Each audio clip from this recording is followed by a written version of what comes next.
যে ম্যাপের ডেফিনেশন কি, what is map, what is map. Map হচ্ছে আমাদের পৃথিবী একটা থার্ড ডাইমেনশনাল এলিমেন্ট। এই থার্ড ডাইমেনশনাল এলিমেন্টকে যখন আমরা একটা পেন পেপারে, মানে একটা 2D পেজে, এটা তো 2D পেজ, একটা 2D প্লট, এখানে যদি আমরা দেখাতে যাই তাহলে এই গোটা পৃথিবীর অবস্থানটাকে একটা 2D পেজে যদি দেখাই, যেটার মাধ্যমে দেখাবো সেটা হচ্ছে ম্যাপ। তাহলে ম্যাপ হচ্ছে একটা টেকনিক যার মাধ্যমে গোটা পৃথিবীটাকে আমি একটা 2 ডাইমেনশনাল পেজের মধ্যে পোর্ট্রে করতে পারি। এবং ম্যাপের সাথে আর একটা শব্দ আমরা সাধারণত ব্যবহার করে থাকি, যেটাকে বলা হয় ডায়াগ্রাম।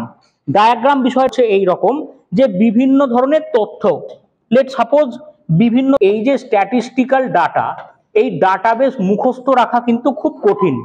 এই স্ট্যাটিস্টিক্যাল ডাটা বা নিউমেরিক্যাল যে থাকে, নাম্বারস থাকে, তার যখন আমরা চিত্রের মাধ্যমে সেটাকে, সেই বিষয়টাকে চিত্রের মাধ্যমে প্রকাশ করি, তখন তাকে আমরা ডায়াগ্রাম বলি। ধরো তোমরা ক্লাসে 50 জন বসে আছো, এবার এই 50 জনের মধ্যে আমি আজকে যে টেস্টটা তোমাদের হচ্ছিল এমসিকিউ, লেট সাপোজ 50 জনের মধ্যে আমি 5টা ক্লাসে ডিভাইড করলাম, যে যারা মার্কস পেয়েছে 20 থেকে 30, 30 থেকে 35, এরকম ভাবে ডিভাইড করলাম। এবার 50 জনের মধ্যে ওই যে 5টা ক্লাস, 20 থেকে 30, 30 থেকে 35, 35 থেকে 40, কিছু কিছু ছেলেমেয়ে সেখানে আসবে। তাহলে কোনো একটা ক্যাটেগরিতে কার সংখ্যা বেশি, কোনো একটা ক্যাটেগরিতে সংখ্যা কম, এটা যদি আমি মনে রাখতে যাই, আমার পক্ষে তো এটা বলা সম্ভব নয় যে 30 থেকে 35 এই নাম্বার রেঞ্জের মধ্যে ও পেয়েছে, ও পেয়েছে, ও পেয়েছে, প্রত্যেকের নাম এরকম ভাবে বলা সম্ভব নয়, বা কতজন পেয়েছে।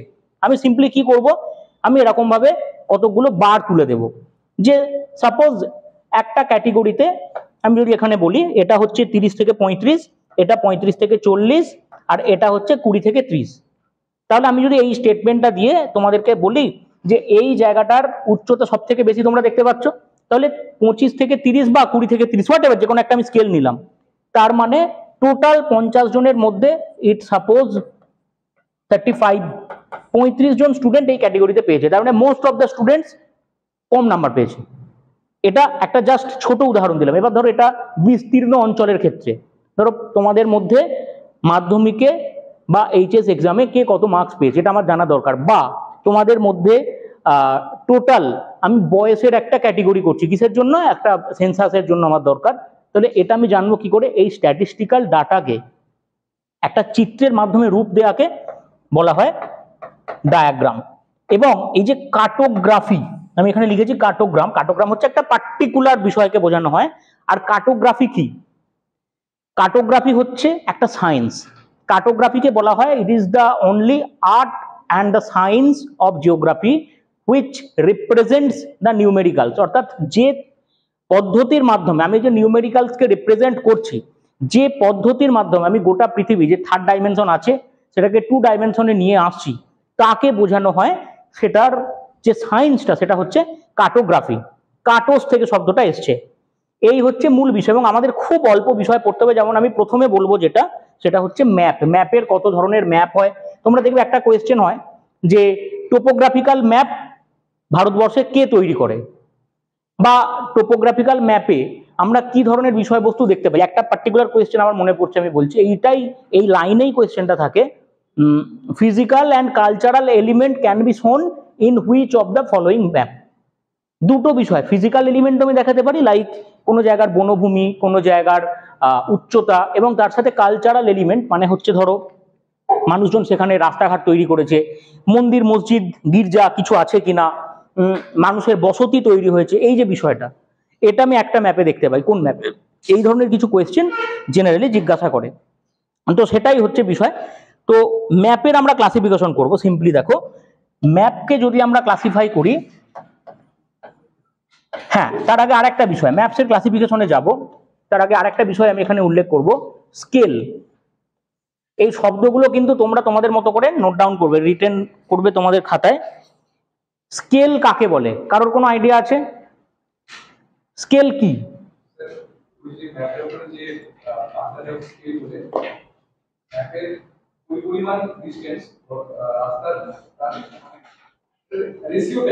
হ্যাঁ হ্যাঁ একদম ঠিক, বলো বলো।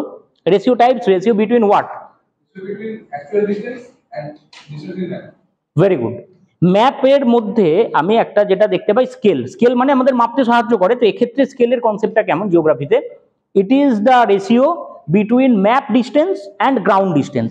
অর্থাৎ আমি এই পৃথিবী বলছি, আমি একটা গোটা পৃথিবীকে একটা 2D পেপারে দেখাবো, অর্থাৎ এই পেপারটাতে আমি যদি গোটা ওয়ার্ল্ডের ম্যাপ আঁকি, আমার পক্ষে অস্ট্রেলিয়ার ইন্ডিয়ার মধ্যে যে দূরত্ব আছে সেটা প্রকৃত অর্থে তো দেখানো সম্ভব নয়, কিন্তু আমি একটা চুজ করে নেব যে সাপোজ আমার ম্যাপের মধ্যে 1 সেন্টিমিটার ডিস্টেন্স আমি দেখাচ্ছি, যেটা প্রকৃত অর্থে 100 কিলোমিটার হবে।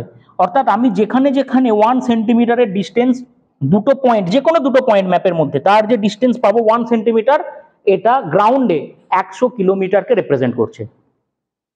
এটা বোঝার জন্য, তা নাহলে তো আমার গোটা পৃথিবীর ম্যাপটা এই একটা A4 সাইজ পেজে এটাতে কি আঁকা পসিবল। এবং তোমরা নিজেরাই ইউজ করবে যে এই ম্যাপে দুটো পয়েন্ট, ধরো সাপোজ শিলিগুড়ি সুভাষপল্লী থেকে NJP রেলওয়ে স্টেশন, তোমরা গুগল ম্যাপ দেখো বা তোমরা যে কোনো পেপার ম্যাপ দেখো, সেখানে একটা ডিস্টেন্স মেনশন থাকে, দুটো পয়েন্টের স্কেলে মাপো, নিয়ে তোমরা নিজেরা সেটাকে মেজার করো, সেম পাবে। যদি কোনো ম্যাপেতে এই স্কেল না থাকে তাকে আমরা ম্যাপ বলি না। বা সেই ম্যাপের ক্ষেত্রে কি লেখা থাকবে, সেই ম্যাপের ক্ষেত্রে তাহলে এটা মেনশন করে দিতে হবে, যদি এমনটা হয়ও, হতেই পারে, হবে না এটা বলা যায় না, তাহলে আমাকে মেনশন করতে হবে নট টু স্কেল, বা তাকে আমরা বলি স্কিমেটিক ম্যাপ, মানে জাস্ট একটা বোঝানোর সুবিধার জন্য আমি এরকম ভাবে বলতে পারি যে এটা হচ্ছে সুভাষপল্লী, এখান থেকে এরকম ভাবে গেলে NJP রেলওয়ে স্টেশন, মাঝখানে অমুক পড়বে, তাই হবে, কথার কথা আমি বলছি, তাহলে এটা তোমাকে বোঝানোর জন্য ব্যবহার করতে পারি, দ্যাট ইজ কল্ড স্কিমেটিক। এবং ম্যাপের ক্ষেত্রে আর একটা গুরুত্বপূর্ণ বিষয়, যেমন স্কেল থাকতেই হবে, তেমনি আর একটা বিষয় হচ্ছে ম্যাপের ক্ষেত্রে প্রয়োজন, যাকে আমি বলে থাকি নর্থ ইন্ডিকেশন বা নর্থ লাইন। এই জাস্ট এলিমেন্টগুলোকে মাথায় রাখবে, এরকম একটা থাকে ম্যাপের মাথায় দেখবে, বা সিম্পলি একটা তীর চিহ্ন দেওয়া থাকে, বা ম্যাপের মধ্যে ল্যাটিটিউড লংগিটিউড মেনশন থাকবে, যাতে তুমি বুঝতে পারো ওই ম্যাপের উত্তর দিক কোনটা দক্ষিণ দিক কোনটা। আর কিছু বোঝার আমার দরকার নেই, কারণ ম্যাপে তুমি যদি বুঝতে না পারো, তাহলে উত্তর দিকে যাওয়ার জায়গায় তুমি দিল্লি যেতে গিয়ে কন্যাকুমারিকা চলে আসতে পারো, তোমার যদি মেনশন না করা থাকে। এই হচ্ছে মূল বিষয়, এটাকে আমরা ম্যাপের মধ্যে রাখবো, আর বেশি কিছু এখানে বলার দরকার নেই। এবার ম্যাপের ক্লাসিফিকেশন যদি আমরা দেখি, মোটামুটি দুটো ভাগে ভাগ করা যায়, একটা হচ্ছে থিমেটিক ম্যাপ, আর একটা হচ্ছে জেনারেল ম্যাপ।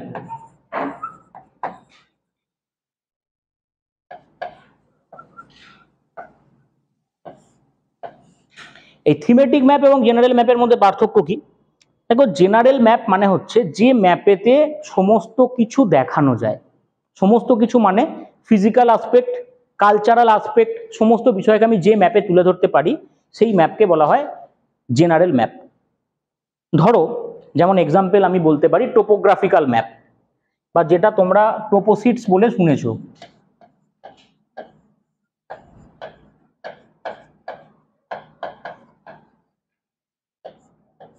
টোপোগ্রাফিক্যাল ম্যাপ, এখানে কি দেখানো হয়? টোপোগ্রাফিক্যাল ম্যাপে কোনো জায়গাতে আমি যদি দেখি, সেই জায়গার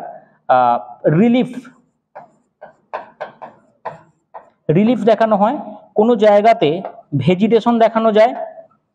এই যে রিলিফ আর ভেজিটেশন, এটা ন্যাচুরাল এলিমেন্ট। কোনো জায়গাতে সেটেলমেন্ট দেখানো যায়,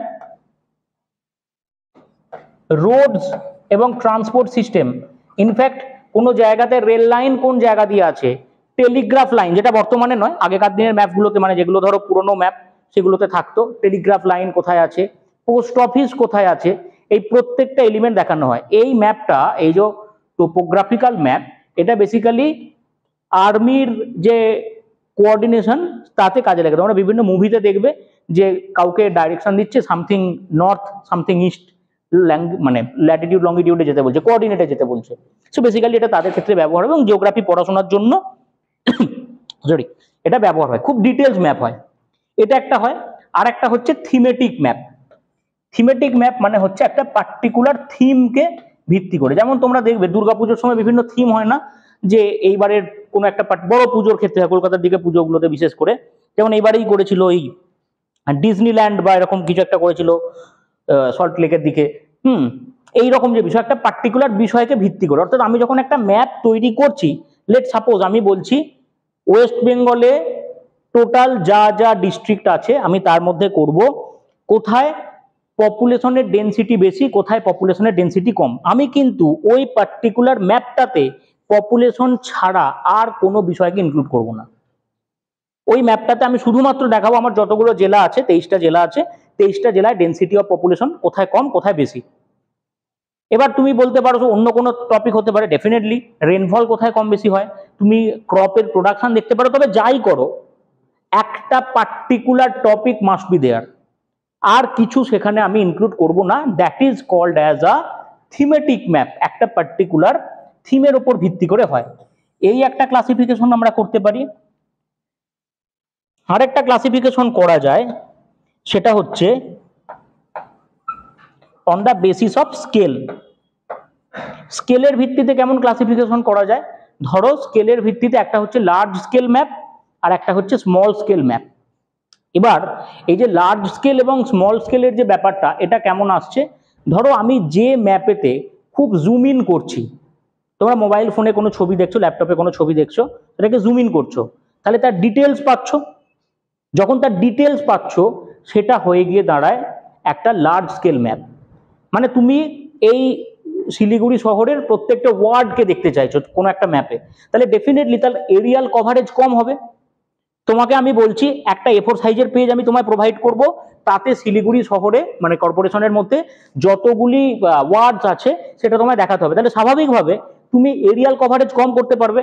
কিন্তু তোমাকে যদি আমি এটা বলি যে টোটাল ওয়েস্ট বেঙ্গলে যত মিউনিসিপ্যাল কর্পোরেশন আছে তুমি তাদের ওয়ার্ডগুলো দেখাও, তাহলে তুমি যখন এরিয়াল কভারেজটা বেশি করছো তখন ডিটেলসে দেখাতে পারবে না, হয়তো তোমার পয়েন্ট দিয়ে বা বুলেট করে জাস্ট দেখিয়ে দিতে হবে। তার ব্যাপারটা কি, ব্যাপারটা হচ্ছে যখন তুমি এনলার্জ করছো ছবিটাকে, তুমি নিজেরা চিন্তা করে দেখো না তোমরা, তাহলে কি হচ্ছে, তার ডিটেলস বেশি দেখতে পাচ্ছ, এরিয়াল কভারেজ কম হচ্ছে।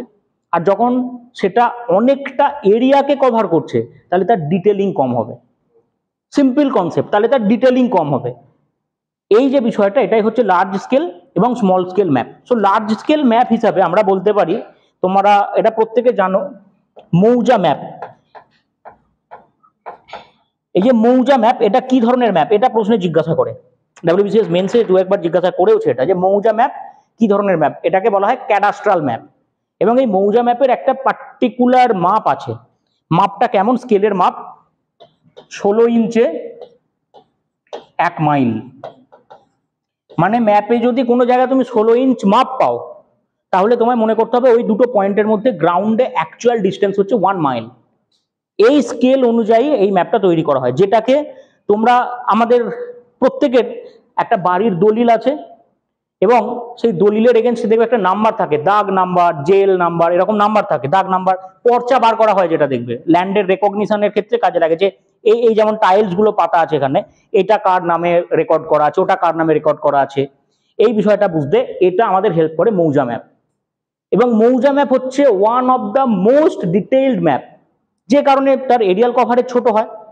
এবার তুমি চলে এসো মৌজা ম্যাপ ছেড়ে দিয়ে তুমি ওয়েস্ট বেঙ্গলের টোটাল ম্যাপটাকে তুমি রাখো, তাহলে ওয়েস্ট বেঙ্গলের টোটাল ম্যাপটা করতে গেলে ওই পেজের মধ্যে কি তুমি ধরাতে পারবে? তাহলে তোমাকে এরিয়াল এক্সপেনশন তুমি বাড়াচ্ছ, গোটা ওয়েস্ট বেঙ্গলকে দেখছো, তাহলে তার ম্যাপের সাইজ ছোট হবে, ডিটেলিং ছোট হবে, তুমি তখন আর মৌজা ম্যাপ করতে পারবে না। এবার এই স্কেলটা ডিপেন্ড করে তুমি কেমন করছো। কিছু কিছু স্কেলের ক্ষেত্রে, যেমন ধরো টোপোগ্রাফিক্যাল ম্যাপ, তাদের স্কেল হয় 1:50,000। মানে কি, ম্যাপে 1 সেন্টিমিটার যদি হয়, ম্যাপে যদি 1 সেন্টিমিটার হয়, তাহলে এটা 50,000। এটা কিন্তু সেন্টিমিটারের কথা বলা হচ্ছে, কারণ যদি আমি সেন্টিমিটারের কথা বলি তবেই তো দুটো ইউনিট এক হলে তবে তো তার মধ্যে কোনো ইউনিট আমি দেখাতে পারবো না, এবং যখন আমি এই শব্দটা ব্যবহার করছি রেশিও, তখন দুটোই ইউনিট লেস হবে। তাহলে ম্যাপে সেই দূরত্ব সেন্টিমিটারে আমাকে কনভার্ট করতে হচ্ছে। এবার তুমি ধরো দেখাচ্ছ এরকম ভাবে যে 1 সেন্টিমিটার টু 25 কিলোমিটার, তুমি এরকম ভাবেও দেখাতে পারো যে তোমার 25 কিলোমিটার ডিস্টেন্সকে 1 সেন্টিমিটার দিয়ে দেখাচ্ছ। কোনো জায়গা দেখলে 3 সেন্টিমিটার, তার মানে তার দুটোর পয়েন্টের ডিস্টেন্স হচ্ছে 75 কিলোমিটার। এই হচ্ছে স্কেলের বেসিসে ম্যাপ এবং ব্যবহারের বেসিসে ম্যাপ। ম্যাপ থেকে মোটামুটি এই ধরনের কোয়েশ্চেন আসে। এবার আমি তোমাকে কতগুলো ম্যাপের কথা বলবো যেগুলো তোমরা প্রশ্নে পাবে। ধরো যে নামগুলো সাধারণত আমরা শুনে থাকি, কোরোপ্লেথ ম্যাপ, তারপর আসে আইসোপ্লেথ ম্যাপ, আজকেই একটা প্রশ্নে ছিল দেখবে। আর কি কি ছিল ওখানে, কারো কাছে আছে কোয়েশ্চেনটা দেখো তো, কোরোস্কিমেটিক ছিল না, কোরোস্কিমেটিক ম্যাপ, কোরোক্রোম্যাটিক ম্যাপ। আমি এই চারটেকেই আগে ব্যাখ্যা করছি। ফার্স্ট আসবো কোরোপ্লেথ ম্যাপ। এই যে কোরোপ্লেথ এই শব্দটা দুটো বিষয় থেকে আসছে, একটা হচ্ছে ক্লোরো আর একটা হচ্ছে প্লেথোস। প্লেথোস শব্দটার অর্থ হচ্ছে যেখানে আমরা কিছু শেডিং বা হ্যাচিং ব্যবহার করি, অর্থাৎ কোনো একটা জায়গাতে, পার্টিকুলার জায়গাতে আমি কোনো কিছু ডিস্ট্রিবিউশন বোঝাচ্ছি by means of its density, এবং এই ডেন্সিটিটাকে আমি কেমনভাবে পোর্ট্রে করব, হ্যাচিং। ধরো এটা একটা ব্লক আছে, যে কোনো একটা ব্লক, আমি এরকম ভাবে দেখাচ্ছি। এই যে দুটো লাইনস আছে এখানে, এই দুটো লাইনের মধ্যে ডিস্টেন্স যত কম হবে, যত ক্লোজ হবে, তার মানে আমাকে বুঝতে হয় যে তাদের ডেন্সিটিও বেশি, মানে তার ভ্যালু বেশি। আর যত ডিসপার্স হবে, ধরো এরকম, মানে তাদের মধ্যে ডিস্টেন্স বেশি, মানে তাদের আমি যে ভ্যালুটা দেখাচ্ছি সে ডেন্সিটি, স্পেসিফিক্যালি যার ডেন্সিটি দেখাই তাদের ডেন্সিটি কম। তোমরা আজকেই ক্লাসের পর গুগল করবে কোরোপ্লেথ ম্যাপ অফ ইন্ডিয়ান পপুলেশন 2011, দেখবে উত্তরপ্রদেশ, বিহার, ওয়েস্ট বেঙ্গল এই জায়গাগুলোতে ডেন্সিটি অত্যন্ত বেশি। এই তোমার ডেন্সিটি এবং population, amount of population, number of population বেশি। তুমি অরুণাচল প্রদেশ দেখো, তুমি সিকিম দেখো, সেগুলোকে খুঁজেই পাবে না, একটা লাইন গেছে কি যায়নি এক প্রকার। তার কারণ কি যায় না এক প্রকার বলছি, কারণ অ্যাকচুয়ালি হয় না, এটা পসিবল না, কিন্তু যেহেতু রাজ্যটা খুব ছোট সেই কারণে আমি বলছি অনেক ক্ষেত্রে হয়ে যায়। বেসিক্যালি এটাকে বলা হয় কোরোপ্লেথ ম্যাপ। আর হচ্ছে আইসোপ্লেথ ম্যাপ। এই যে আইসোপ্লেথ, আইসো মানে হচ্ছে ইকুয়াল। ধরো একটা কোনো ম্যাপে আমি দেখাচ্ছি টেম্পারেচার ওয়েস্ট বেঙ্গলে আজকের দিনে দাঁড়িয়ে, আজকে কত তারিখ, 26 তারিখ, 26শে মে তারিখে যতগুলো জেলা আছে, জেলার যে সদর দপ্তর তাদের টেম্পারেচার কত আছে। তাহলে দেখো দুটো চারটে সদর দপ্তর তো আমি এমন পাবো যাদের টেম্পারেচার সেম, আমি ডেফিনেটলি পাবো। তাহলে তাদেরকে আমি একটা লাইন দিয়ে যোগ করব। লেট সাপোজ আমি এরকম বলতে চাইছি,